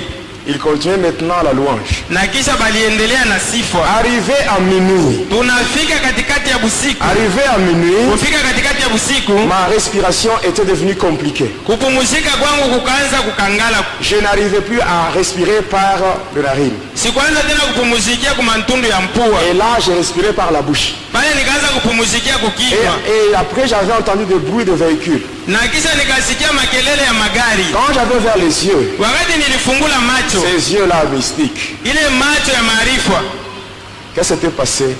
ni nini ilipitikanika? J'avais vu 3 démons. Nikaona mapepo Ils mchafu étaient tatu. entrés juste là où j'étais dans le coin là. Banaingia bananifuata kule kukona kule Où je nilikuya. m'étais retiré seul. Kule nilienda kuikala peke yangu. Quand le diable veut te tuer, hein, Wakati shetani anapenda tu vas commencer kukuua, à part t'isoler. atakupeleka mbele pembeni Tu vas pa te wewe rendre moya. compte que tu ne seras plus régulier à l'église. Utavumbula kusema utaanza kuya Ça, masiku c'est yote une stratégie du kanisa. diable. Ile ni Il maufundi ya cherche à shetani. t'isoler pour bien t'achever. Ego natafuta akupeleke pembeni jua C'est kumaliza ainsi siku que tu mzuri. dois chercher à être régulier au culte. Unapasha kuya kila siku kuibada. Alors quand j'étais seul dans ce coin-là, Wakati nilikuwa peke yangu kule les kukona, 3 démons étaient là. ile mapepo mchafu ilifika Et qu'est-ce pale. qu'il m'avait dit? Inanyambia nini? Il m'avait dit que le grand maître, Inanyambia usema mwalimu mkuu Lucifer, Lucifer avait changé sa décision. anageuza mipango Il a yake. dit que toi, tu n'allais plus mourir. Anasema hutakufa tena, Mais à ta place, lakini pafasi yako tu dois donner tous ces gens qui sont ici. utowepo hapa batu bote wenye kuwa humu ndani ya chumba. Et nous allons partir avec eux. Tutaenda pamoja nabo, C'est le prix à payer. njo bei ile utalipa kukifo yako. Alors, je m'étais retourné Nikageuka sasa pour voir ces gens-là. juu ya kubaangalia bale À bantu ma grande surprise, kwa msutusho mkubwa. je regarde dans la salle. Naangalia ndani ya chumba, Il n'y avait personne. amukwe tena Il mutu, n'y avait personne. amukwe tena mutu, Même le démon aussi. hata mapepo Eux aussi avaient regardé. nayo Il n'y iliangalia, avait personne. haikuone Mais mutu. au milieu de la salle, Katikati ya chumba là, je voyais juste une couleur rouge. nilianza kuona tu rangi Tout mwekundu, ce que je voyais. ndio kile nilianza C'est tout kuona. ce que je voyais. Mais ces gens-là, je ne les voyais pas. Lakini wale watu Même les démons n'avaient pas vu ces gens. hata À mapepo part haikuone cette pale couleur ba. rouge. Ingawa ile Oh rangi mes mwekundu. bien-aimés, le sang de Jésus rend invisible. Wapendwa, Les démons damu ne ya peuvent Yesu pas Kristo voir si vous êtes caché dans le sang de Jésus. iko nafanya kitu kisionekane kama Alors- unapichama ndani ya damu ya Yesu. Quand je n'avais vu personne, Wakati sikuona on me dit mtu, comme tu n'es pas capable de nous donner ces gens, banasema vile aona mkipima kutupatia babantu, toi-même tu vas mourir. wewe mwenyewe kuya hapa. Alors l'un de toi avait une lance. Mmoja wale batatu walikuwa na Et avec mkuki sa lance, il m'avait blessé au niveau du cœur. na ile mkuki yake akanitwanga paro, J'étais tombé par terre. nikaanguka Et là, chini, j'avais poussé un cri de détresse. nikapiga kelele C'est à ce kubwa. moment-là que ces gens qui étaient là, Mwile wakati wale bantu walikuwa ils étaient pale venus. banakuya sasa Et bote, quand ils étaient venus, wakati les walikuya 3 démons s'étaient retirés. ile mapepo tatu Ils étaient cette kakimbia fois-là à l'extérieur. ikaenda kusimamia nje, On m'avait pris banani et on m'avait mis nyangula, au milieu de la salle. bananiweka katikati ya chumba. Quand vous avez vos yeux charnels, vous n'allez pas voir la plaie ou la blessure que j'avais. Na macho yako ya kimutu au utaona ile Mais avec mkuki na les ile yeux kilona spirituels, vous nilikuwa allez voir nayo, ce qui était au niveau de mon cœur. lakini mu macho yangu ya kiroho niliona kile kilifanyishika paro J'étais yangu. là, par Nilikuwa terre. pale nesha kulala chini, J'étais là par terre. nilikuwa pale nesha kulala mubulongo Avec des douleurs terribles. na maumivu ya nguvu. Alors quand je sentais ces douleurs, Wakati nilisikia ile il y maumivu, avait certaines choses que je n'avais pas encore confessées aux hommes de Dieu. kulikuwa vitu vingine vile nilikuwa siakiri kubatumishi ya Mungu. Alors là, je me disais, c'est le moment maintenant de parler. Sasa mimi nasema njoo wakati ya mimi kubisema Juste yote. quand je voulais ouvrir ma bouche, ma mâchoire était bloquée. Wakati nilipenda kufungula kinywa balinifunga mbanga, Tout était bloqué, yote vilifungika, mais les douleurs continuaient. maumivu iliendelea. Insupportable. Sikwanza kuivumilia, Et par na après, kisha yake qu'est-ce qui s'est ni passé? nini Je ilipitikanika? sentais maintenant le froid m'envahir en commençant par les orteils. Nikasikia sasa baridi moyo inaanza kupanda, inaanzia lwa kumikulu, Et ça montait jusqu'au niveau de la tête. inanipanda inafika mpaka na Et pendant que je kichwa. respirais, je sentais comme si mes poumons étaient troués. Wakati nilianza kupumuzika, nasikia sema sawa mafafa yangu inaisha kutoboka, Des douleurs insupportables. maumivu ile sikuweza kuvumilia, Et par après, na kisha yake je voyais maintenant des différentes couleurs qui s'échangeaient dans la salle. nikaanza kuona marangi ya kuachana ikianza kubadilishana ndani ya chumba, Et par après, na kisha j'avais senti comme s'il y avait quelqu'un nikasikia sasa vile kuko mtu qui avait coupé une veine dans mon corps. ule akakata mshipa moya wa mwili Et c'est à ce wangu. moment-là que j'avais expiré. Kwa ile wakati sasa nikakufa Et là, j'étais sorti de mon corps. na kisha nikatoka mwili Je wangu, me mets à côté de mon corps. nikaikala pembeni ya mwili Je vois wangu, les gens de frapper mon corps pour le réanimer. naona bandu beko na pika mwili wangu juu ya kurudisha pumzi ya uzima. Le frère Jean-Baptiste Koulita, qui est médecin, Ule ndugu Jean-Baptiste Kulita mwenye kuwa munganga il avait essayé de repérer les signes vitaux. akapima kubeba masini vito, Il a dit aux autres, anaambia bengine la personne est morte. huyu mtu anakufa. Tout ce qu'il disait là, Yote ile anaanza kusema j'entendais tout. nilianza Mais kubishikia, eux ne pouvaient pas entendre ce que moi je pouvais dire. lakini baba kwanza kushikia vile nilianza kusema. J'étais là, Nilikuwa pale je regardais, nikaangalia les gens pleuraient. batu wanaanza kulia, Ceux-là qui n'avaient pas le sang-froid, bale habakuwa na roho nguvu, ils commençaient déjà à pleurer et ils prenaient fuite déjà. banaanza kulia na kukimbia, Et par après, na kisha les démons qui étaient à l'extérieur, ile mapepo ilikuwa ils nje m'appellent en me disant, viens, c'est maintenant l'heure du grand départ. inanyambia sema kuya njoo wakati wa kwenda sasa. On était sortis. Tukatoka nabo, On a quitté la parcelle. tukatoka mwile On lupango, est tombé sur l'avenue Kapenda, tukaingia mwaveni Kapenda, après l'avenue Kasongo Michel. tukaingia mwaveni On Kasongo descend, on Michel, tombe sur Lumumba. tunaingia mwaveni On Lumumba, descend avec Lumumba, on arrive à la bifurcation. tukafika pa mapanda Là où il y a njia l'église catholique Sacré-Cœur. pale peko kanisa Katolika On Sacré prend la Cœur, route qui va vers la commune de Panda. tukaenda mwile njia nenda mkomini ya Panda, Et là, on dépasse l'hospice de Gaillard, on arrive au cimetière de Sapin. na pale tunapita hospice de Viar, tunafika ku cimetière ya À Sapin. partir de là, on était entré Kwanzia pale tukaingia pour se retrouver dans le monde de cimetière. juu ya kuingia mudunia ya masimetiere. Arrivé là-bas, on m'avait accordé une soutane d'emportement de couleur noire. Bakanipatia kanzo moya ya rangi Et mweusi, c'est ce qui m'avait projeté vers le monde astral. na ni ile liniingiza mu monde astral. Le monde astral n'est rien d'autre que l'endroit où vont tous ceux-là qui meurent dans le péché, c'est-à-dire loin de Jésus. Monde astral njo fasi ile batu bote bale banakufaka ndani ya zambi C'est là banaendaka, où on m'avait conduit. njo kule J'avais vu le balinipeleka, quartier esclave, nikaona ile quartier ya où vont tous batumwa, les païens et les chrétiens hypocrites. mule munaenda bapagano na J'avais vu la bakristu bale banafiki, fournaise où le diable jette les chrétiens qui ont déjà fait naufrage par rapport à la foi. pale shetani yeko natupa bakristu bale banaisha kupungukiwa muimani, Et par après, na kisha yake on m'avait conduit bananiongoza dans le séjour de mort. ndani ya pahali pa Et bafu. avant de me conduire dans la cellule, Mbele ya kuingia ndani ya ile on chumba, m'avait conduit auprès de Lucifer Satan. bananipeleka mbele ya Luciferi shetani. Arrivé auprès du diable, Nafika mbele ya il y avait shetani, encore d'autres satanistes là. kulikuwa tena batu ya Et le kishetani diable vingine avait pris pale, la parole en disant, na shetani akasema l'homme hivi, que vous voyez, huyu mtu munaona c'était mon serviteur. alikuwa mtumishi Il wangu, m'a servi pendant longtemps. ule alinitumikia wakati Mais mrefu. aujourd'hui, à cause de sa trahison, Leo kwa ajili ya vile ananikosea, il mérite la prison. anapasha kuingia Et mugereza, que cela vous serve d'exemple. ile ikuwe mfano Et kwenu. là, il avait déjà exigé les satanistes d'entrer en jeûne Na pale aliamuru bale bakishetani pour bafunge préparer les festivités de fin d'année, Noël et Nouvel An. juu ya kutayarisha makaramu ya mwisho ya mwaka Pendant Noeli cette na festivités-là, Bonana. Na wakati beaucoup de tulikuwa gens kule, arrivent facilement à trahir le Seigneur Jésus. batu mingi banafika kwa wepesi kumkosea Bwana Yesu. Par là, on m'avait donné 3 démons Pale sasa bakanipatia mapepo qui tatu, devaient me conduire dans ma cellule. ile ilipasha kunipeleka mpaka ndani ya Et chumba yangu. pendant qu'on me conduisait, Wakati balianza kwenda na mimi, j'avais vu des gens nikaona dans bantu des cellules ndani ya machumba avec des chaînes balikuwa banaisha kufungwa et un minyororo cadenas au niveau de la bouche. na banaisha kubafunga kadena Parmi ces gens-là, katikati ya bale bantu. j'avais vu le président Mobutu Sese Seko. Nikaona presidenti J'avais Mobutu vu Sese beaucoup Seko, de gens nikaona batu mingi qui avaient servi le diable, bale balitumikiaka shetani, mais quand ils sont morts, lakini wakati balikufa, voilà la récompense que le diable leur avait accordée. ona malipo ile Toi shetani qui kuna continues à s'amuser avec Satan. wewe mwenyewe unaendelea na kutumikia shetani. Et on m'avait conduit dans une cellule. Na bananiupeleka Et ndani ya avant de chumba me conduire moja. dans la cellule, Mbele ya kuniingiza mule chumba il y avait un trou. kulikuwa tundu Et moya là, il y avait le feu. na moto ilianza kutoka mule Avec ces tundu. démons-là, Na ile mapepo on avait contourné.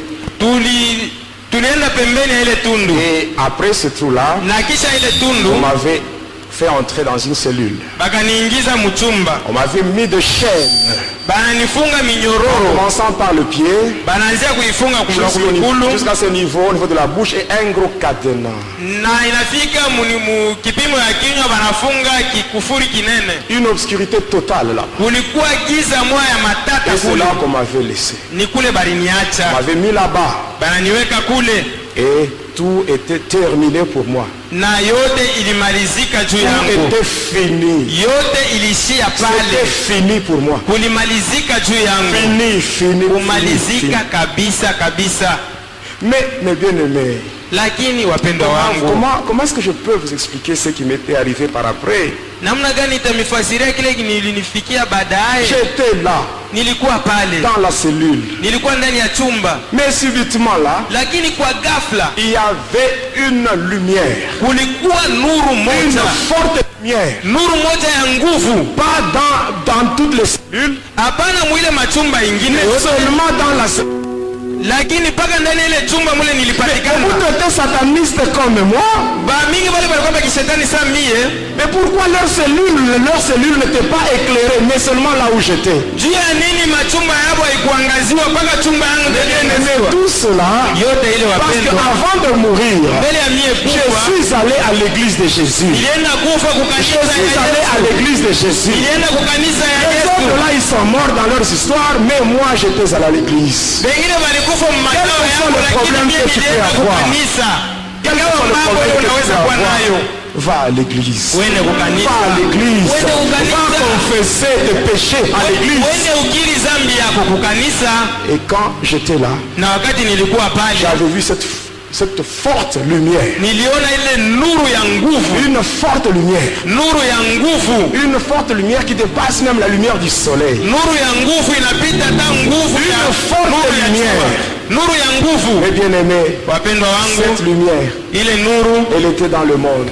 ilikuwa ndani ya dunia, Le monde ne l'a pas connue. Il l'a pas connue. haikuijua. Cette lumière, elle est allée chez les siens. Ile nuru ilienda kubaki, Mais les siens ne l'ont pas reçue. lakini Ne bado l'ont pas hawakupokea acceptée. ile nuru. Mais à tous ceux qui l'ont reçue Lakini kubote wale walipokea et qui nuru croient en son nom, na banaamini kujina cette lake, lumière qui est Jésus ile nuru yenye kuwa Yesu leur a donné le pouvoir de devenir enfants de Dieu. ilibapatia uwezo ya kuwa watoto wa Mungu. Mais bien aimé, j'avais vu cette lumière. Niliona ile nuru, Et dans cette lumière, na ndani ya nuru j'avais vu un homme niliona mtu mmoja anatokelea.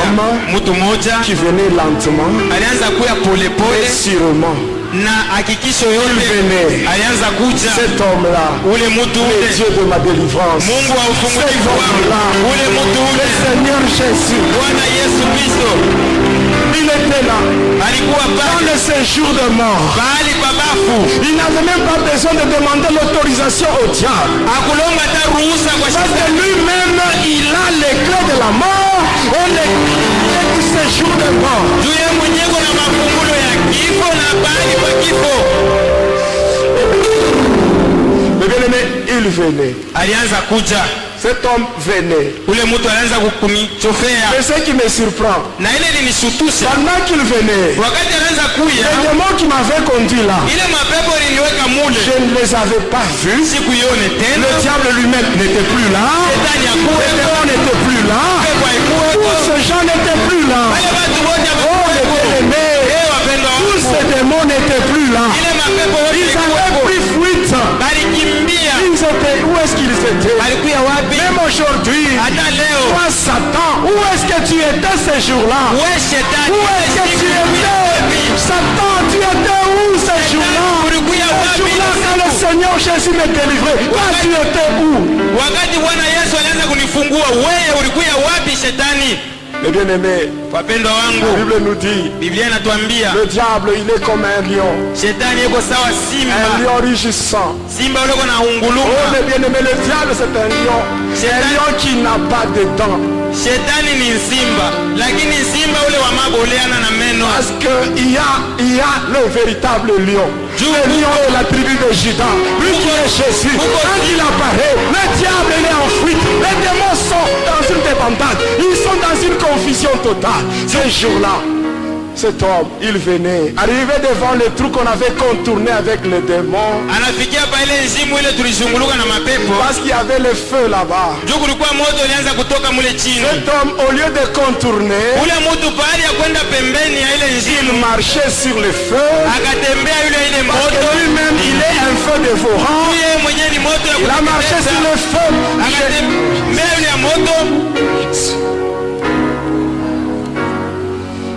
Et quand il est arrivé où j'étais, il n'avait rien dit. Il avait juste pointé son doigt comme ça. Les chaînes s'étaient brisées d'elles-mêmes. Tout était brisé. Tout était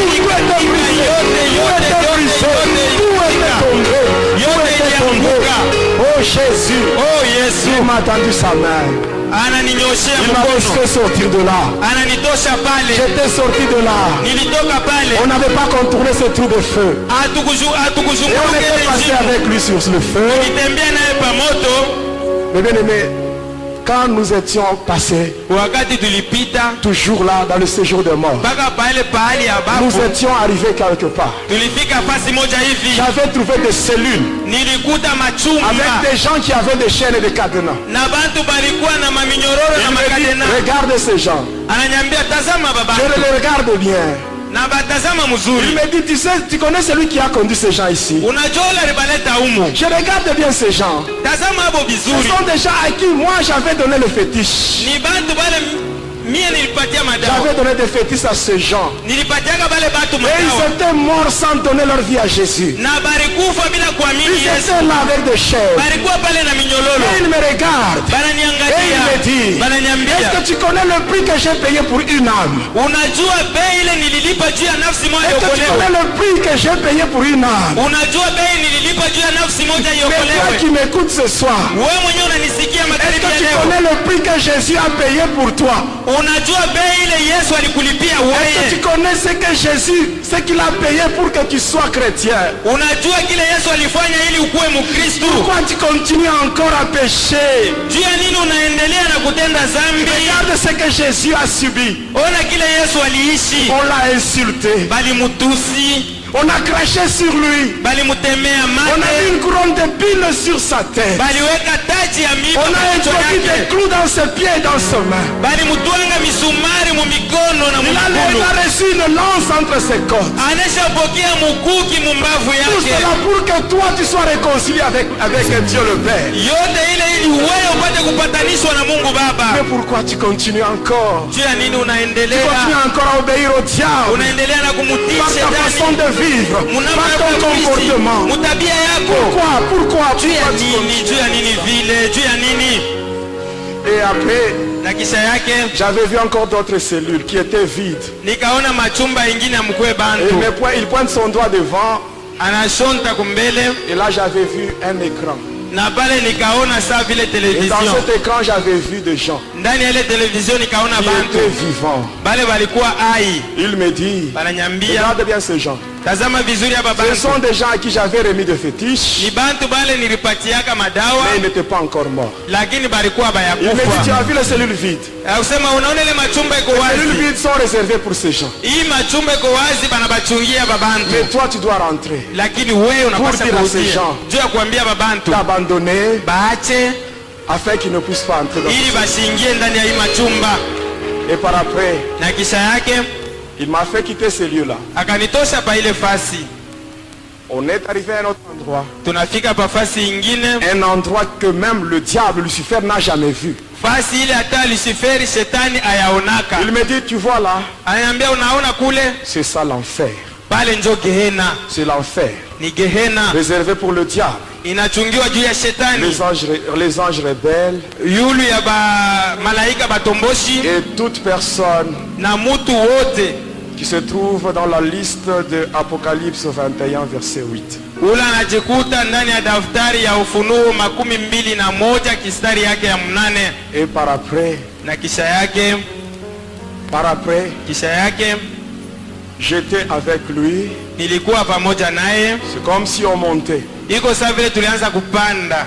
Et on arrive à un endroit. Tunafika pafasi moja. Subitement, je me retrouve Kwa ghafla najikuta avec mes pieds. nisha kusimama. Je commence à marcher Naanza kutembea sur une route en or. panjia moya ya Une dhahabu. route en or. Njia ya dhahabu. C'est que je n'ai jamais vu chez le diable. Ile siaonaka kwa J'ai shetani. vu ça.